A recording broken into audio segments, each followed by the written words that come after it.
राजा सूरत के कहने पर वर मांगने वाले कार्य करते हैं तो राजा सूरत उस क्रियाओं से कहते हैं कि हे रानी, हे महारानी, हे माता, हे जगत जननी, हे जग के उद्धार करने वाली, हे कष्टों का निवार करने वाली माँ भगवती, हे महाकाली, हे कपाली, हे कालिकाय, हे अघोर रूपेर, हे अघोरदानी, हे रक्षित करने वाली, शिवा के पत्नी, शिव कल्याण के साथ ही रहने वाली, हे माँ भगवती, हमें ऐसा वरदान दीजिए कि जो हमें पहले राज चला गया है फिर वापस से आ जाए और फिर हमें कोई न छीन पाए।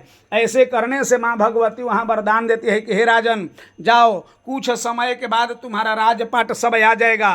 फिर समय बीतने के बाद तुम मृत्यु को ग्रस्त हो जाओगे। जो जन्म लिया है कि नहीं देना, उसको मरना जरूरी है, रहने के लिए कोई नहीं आया है, अपना कर्म करके चला जाना है।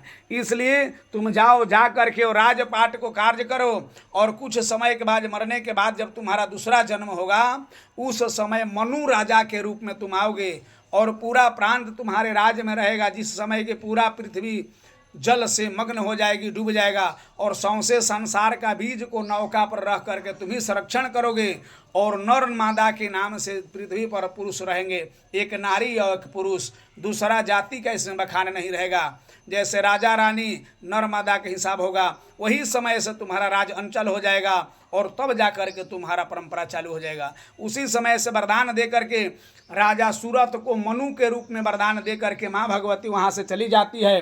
अब वहाँ चले जाने के बाद में माँ की कृपा सबके ऊपर होती है। फिर बैस बोला कि हे माँ भगवती, हमें धन का कोई कमी नहीं, हम धन नहीं चाहिए, इसलिए कि धन पहले भी आप दी थी तो हमारा बेटा और पत्नी मार करके धन के कारण से ही हमको घर से मार के निकाल दी है, भगा दिए, से धन नहीं चाहिए, हमें मोक्ष गति का वरदान होना चाहिए। और वही माँ भगवती मोक्ष वरदान दे करके वहाँ संतर ध्यान हो जाती है। उसी कारण से करने के लिए जो भी हर समय में श्रद्धा भक्ति से अपना माँ का खेला अर्जित करेगा, पाठ सुनेगा, करेगा, कराएगा, सार्थ करेगा, माँ भगवती समय के अनुकूल उनका वरदान देती है।